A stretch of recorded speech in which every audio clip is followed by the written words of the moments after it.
Israeli বিমান বাহিনী ২৭ June একটি শক্তিশালী বিমান হামলা চালিয়েছে দক্ষিণ লেবাননের সীমান্তবর্তী অঞ্চলে।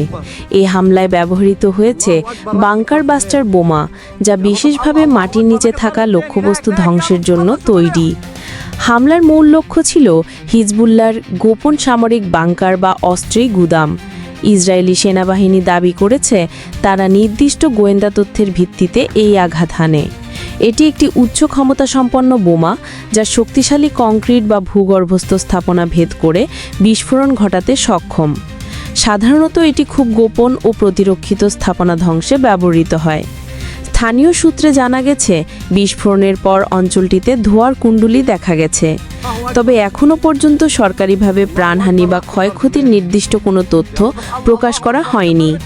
গত কয়েক সপ্তাহ ধরেই ইসরায়েল ও হিজবুল্লাহর মধ্যে উত্তেজনা চরমে। হিজবুল্লাহ দক্ষিণ লেবানন থেকে ইসরায়েলের বিভিন্ন অংশের রকেট হামলা চালিয়ে আসছে। এরই প্রেক্ষিতে ইসরায়েলের পাল্টা হামলা শুরু হয়েছে। পরবর্তী আপডেট নিউজ পেতে বিগ স্টারকে সাবস্ক্রাইব করে পাশে থাকুন।